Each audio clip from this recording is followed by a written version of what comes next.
Hi everyone friends, आज की इस वीडियो में आपको बताने वाला हूं कि NEET 2023 and 24 and next future जो भी ईयर्स आने वाले हैं नीट के लिए उनके बारे में। बहुत ही इंपॉर्टेंट वीडियो आप सभी स्टूडेंट्स की होने वाली है। मैं आपको बताने वाला हूं इस वीडियो में कि नीट 2003 या 24 या 25 की जो काउंसलिंग कराई जाएगी उसमें क्या चेंजेस हो सकता है, क्या सेंट्रलाइज काउंसलिंग हो सकती है, क्या 100% MCC इस काउंसलिंग को कराएगा। ठीक है, बहुत ही सोचने वाली बात है। अभी तक क्या होता था कि स्टेट अथॉरिटी अलग होती थी और ऑल इंडिया कोटा की जो काउंसलिंग होती थी उसमें अलग होता था।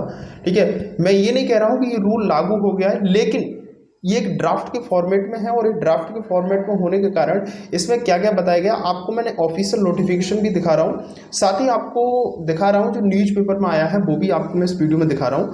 वीडियो शुरू करने से पहले आपसे रिक्वेस्ट है कि चैनल को सब्सक्राइब नहीं किया हो तो कर लीजिएगा, क्योंकि नीट से सभी रिलेटेड इन्फॉर्मेशन आपको टेक्निकल हिंदी गुरुजी यूट्यूब चैनल पर मिलती हैं। आपको फ्री ऑफ कॉस्ट में काउंसलिंग कराने वाला हूं, बिल्कुल फ्री, कोई कॉस्ट नहीं दी जाएगी। आप मेरा व्हाट्सअप नंबर लेंगे, आप सिर्फ डायरेक्ट मेरे से कांटेक्ट कर सकेंगे। लिंक डिस्क्रिप्शन में है, आप मेरा टेलीग्राम को भी ज्वाइन कर लें। आपके जितने भी डाउट्स रहेंगे वो सारे डाउट में कराऊंगा, काउंसलिंग में कराऊंगा फ्री, बिल्कुल कोई कॉस्ट आपसे नहीं ली जाएगी। ठीक है, तो आप लोग टेलीग्राम को ज्वाइन कर लें, लिंक डिस्क्रिप्शन में। और इस वीडियो को प्लीज़ लाइक करके अपने दोस्तों के साथ ज़्यादा से ज़्यादा शेयर करें, जिससे सभी स्टूडेंट्स को इन्फॉर्मेशन मिल सके और मेरी इस फ्री काउंसलिंग में आप लोग और वो स्टूडेंट्स सभी आपके फ्रेंड्स पार्टिसिपेट करके अच्छा कॉलेज ले सके। ठीक है, मैं आपको बता दूं फ्रेंड्स कि एक न्यूज़ आर्टिकल में ये आया था। आप थोड़ा सा इस न्यूज़ आर्टिकल को देख लीजिएगा, उसके बाद हम उस नोटिफिकेशन की तरफ चलते हैं।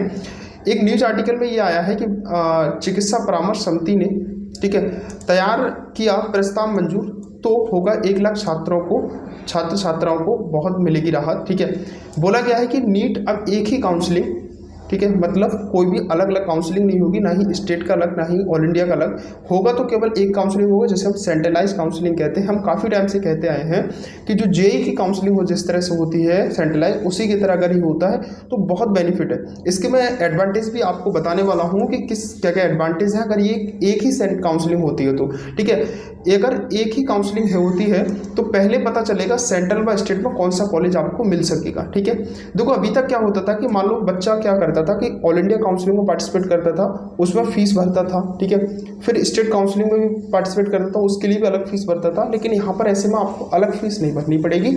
इसमें क्या होगा, आपके लिए एक ही फीस में आपको जहाँ भी आपको कॉलेज मिल सकेंगे, जो कॉलेज आपको मिलने की पॉसिबिलिटी होगी, सारे के सारे कॉलेज आपको दे दी जाएंगे। फिर आपकी चॉइस रहेगी, बताओ भाई आप कौन सा कॉलेज लेना चाहते हो। पहले क्या होता था कि नीट की काउंसलिंग में स्टेट या ऑल इंडिया कोटा में बच्चा क्या करता था, उस सीट को रिजर्व कर लेता था। ठीक है, और रिजर्व होने के बाद जब उसको ऑल इंडिया कोटा या स्टेट कोटा में उससे अच्छी कोई सीट मिल जाती थी तो उस सीट को छोड़ देता था। ऐसे में जो बच्चे बाउंड्री लाइन पर होते थे, जिनके बाउंड्री मार्क्स, बाउंड्री रैंक होती थी, उन बच्चों को ऐसे में नुकसान हो जाता था। ठीक है, तो वही मैं आपको बताना चाह रहा हूँ कि इसमें जो काउंसलिंग होगी इसमें बहुत बच्चों को बेनिफिट होगा और जो बाउंड्री लाइन पर है उन छात्रों को डेफिनेटली कॉलेज भी मिल जाएगा अगर एक सेंट्रलाइज काउंसलिंग कराई जाती है तो। इस नोटिफिकेशन में आप लोग फ्रेंड्स यहाँ से देख सकते हो कि ये जो है एक ड्राफ्ट के फॉर्मेट में है, लेकिन ये लागू नहीं किया गया है। इस चीज़ को बोला गया है कि अगर ये लागू हो जाता है तो छात्रों को बहुत ज़्यादा बेनिफिट होगा। इस न्यूज़ आर्टिकल में इसके बेनिफिट्स कुछ दिए गए हैं। ठीक है, सवाल नंबर 1 में दिया गया है अब तक काउंसलिंग कैसी होती थी। आपको पता है कि 20 लाख से ज़्यादा छात्र पार्टिसिपेट करते थे और वो काउंसलिंग में पार्टिसिपेट करते थे, जिसके लिए 4 से 5 महीने का समय डेफिनेटली लग जाता था काउंसलिंग में। ठीक है, दूसरा यहाँ पर सवाल ये है कि काउंसलिंग में कितना समय लगता था, तो आपको पता है कि 4 से 5 महीने लगते थे। अब अगर ये लागू हो जाता तो कितना समय लगेगा, तो 1 महीने की काउंसलिंग आपकी कंप्लीट हो जाएगी, क्योंकि उसमें वो नहीं होता कि भाई स्टेट का अलग कराओ फिर ऑल इंडिया का अलग कराओ।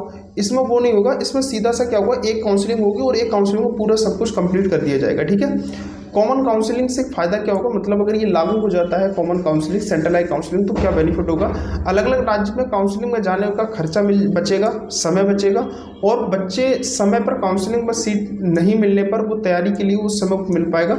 मतलब क्या होता था कि मान लो आपने स्टेट काउंसलिंग कराई, ऑल इंडिया काउंसलिंग कराई। ठीक है, आपने ऑल इंडिया काउंसलिंग कराई और वहाँ पर आपको कोई सीट मिली, आपने वो रिजर्व कर दी, तो ऐसे में आपने जो सीट रिजर्व की ना, तो आपके पीछे जो बाउंड्री लाइन पर बच्चे उनको प्रॉब्लम हो जाती थी।